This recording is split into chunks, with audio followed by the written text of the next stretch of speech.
Long before her name became a whisper of terror in the dark, Lamia was a queen, not of monsters, but of golden lands and flourishing cities. Her kingdom, Libya, basked under the desert sun and thrived beside rivers that cut through sand like ribbons of silver. She was known across the ancient world for her unmatched beauty, said to rival even the goddesses of Olympus. But her fame went beyond appearance. Lamia was wise, kind, and beloved by her people. Poets wrote verses about the way her laughter could warm even the coldest night. Kings from across the seas sent envoys to win her favor, but none succeeded. She ruled alone, not because she lacked suitors, but because her heart remained untouched by mortals. That changed the day Zeus descended from the sky. The king of the gods came not with lightning, but in disguise, a traveler cloaked in gold-threaded robes, his presence somehow both humble and immense. He wandered into Lamia's court as storms bloomed on the horizon, claiming to seek shelter. But his eyes lingered on her too long, and when he smiled, it was as if the heavens themselves were watching. In time, Lamia saw through the mask. She knew what he was, and she did not turn him away. Their love, though forbidden, blossomed. It was not the reckless lust Zeus so often showed in myth, but something gentler. They met in hidden gardens under moonlight, whispering dreams between olive trees. For the first time in her life, Lamia allowed herself to believe in something beyond duty, beyond the expectations of queens and gods. And in time, she bore his children. They were beautiful, half mortal, half divine, and adored by all who saw them. Her people rejoiced. Her palace rang with laughter. And for a moment, it seemed even the gods would leave her in peace. But Olympus is not kind to secrets, and Hera, the queen of the gods, had eyes everywhere. She had grown weary of her husband's endless betrayals, but this was different. Lamia had not been seduced into shadows and discarded. She was cherished. Her children were celebrated, and Hera, burning with rage, looked down upon Libya with eyes colder than fate. Whispers began to spread. Crops withered near the palace gates. Storms rolled in from the sea without warning. Priests muttered of omens, but Lamia paid no mind. She had survived plagues, wars, and assassins. She believed she would survive this too. But this was not a curse that came with signs. It struck in silence. One night, Lamia awoke to a scream, a piercing cry that tore through the halls of her palace. She ran to her children's chamber, heart pounding like war drums, only to find the cradle overturned and the bed empty. No blood, no trace, just wind howling through an open window. She searched every room, every corridor. Her guards turned the city upside down. No one had seen the children leave. No one had entered the palace. It was as if they had been plucked from the world by invisible hands. In her grief, Lamia tore her clothes. She screamed into the desert. She called upon the gods, Zeus, Hades, Apollo, begging them to return her children. But no god answered. Only Hera, high above on her throne of ivory, smiled in silence.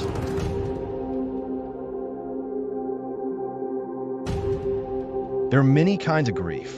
The hollow, silent kind, the kind that boils over into screams. But the grief that reshapes a soul, that is the grief of a mother who has lost her children to the hands of fate, or in Lamia's case, to the vengeance of a goddess. The days in Libya grew darker.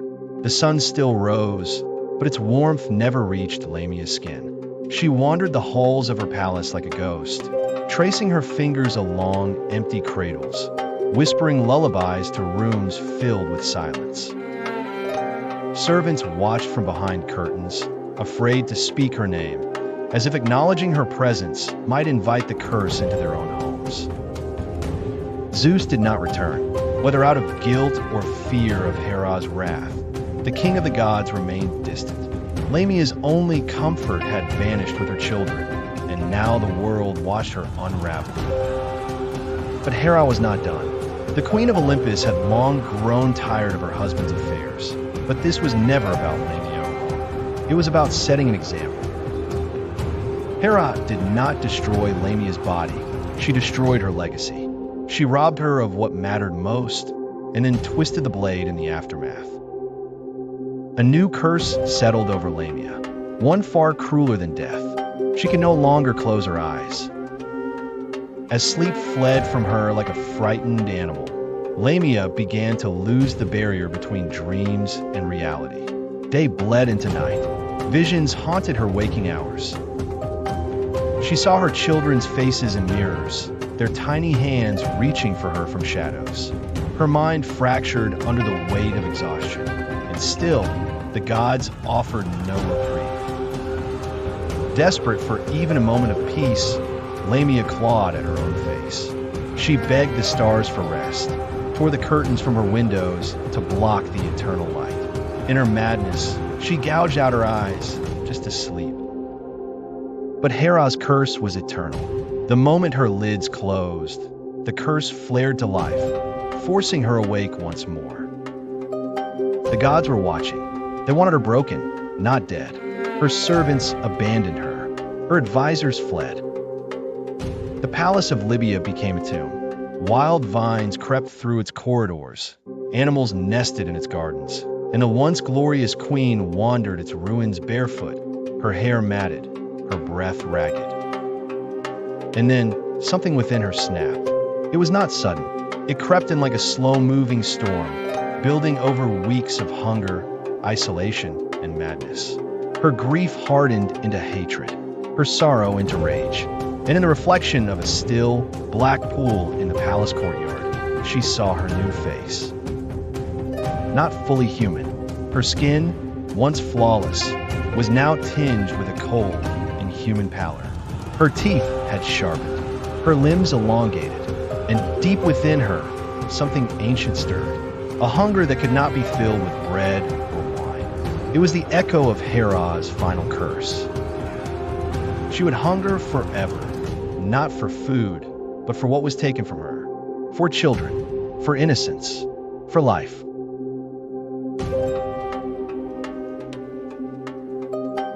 Years passed, but time meant little to Lamia. She no longer counted the days or seasons. The world blurred into a haze of darkness, hunger, and pain. She became a creature of the wild, not by choice, but by divine design. Her palace was long abandoned, crumbling into ruin beneath creeping vines and sand-blown winds. The queen who had once ruled Libya was spoken of only in terrified whispers. But Lamia was not gone. She had become a shadow moving beneath the moonlight, half woman, half serpent, gliding through forest and field. Her body had transformed fully now, as if grief and hatred had finished what Hera's curse had begun. Her lower half was no longer human, but scaled and sinuous, coiled like a viper beneath the folds of her tattered cloak. Her once delicate fingers now ended in talons, and her eyes, reborn from their mutilation, glowed with an unnatural light, cursed to see what no mother should ever have to witness: the deaths of her children, over and over, every night in her dreams. It was said she could remove her eyes and place them in a jar, allowing her to sleep for mere moments before the curse jolted her awake. These short moments of rest offered little comfort, only brief pauses between endless torment. Her hunger, however, knew no pause. She did not seek food the way animals do. Her appetite was deeper, unnatural. It drew her to the homes of mortals, not for revenge, but because some aching part of her believed that, somewhere, she might hear the sound of her children's voices again. She would linger outside windows, watching families sleep in peace, tears staining her monstrous face. But when the curse clawed at her, when the hunger surged beyond her control, she would slip inside, and the child would vanish. Villages tried to stop her. They built walls, shrines, set traps, even called upon priests of Apollo and Artemis. But Lamia was no simple beast. She was a creature woven from divine wrath and mortal sorrow. She moved like wind, struck like a tempest, and left behind only silence. Still, not all accounts paint her purely as a predator. In some darker corners of Greece, stories were passed from elder to child of Lamia, speaking softly to the young ones she took, that she kissed their foreheads and whispered lullabies before the hunger overtook her. That some she spared, those who resembled her own, or who cried out for their mothers with such desperation, it stirred something human in her broken soul. But mercy was fleeting. The curse always returned, and so did the monster. Wanderers sometimes claimed to have met her, travelers lost in the wild who stumbled upon a pale woman weeping beneath an olive tree or bathing in the moonlit waters of a forgotten spring. She would speak in riddles, asking strange questions. Do you dream of your mother? Would you trade your sleep for one more day with the dead? Do you think gods can feel regret? Those who answered truthfully were allowed to leave. Those who lied never returned. Word of Lamia's legend spread beyond Libya, crossing the seas to Athens, Thebes, and even distant islands. Mothers used her name to frighten children into obedience.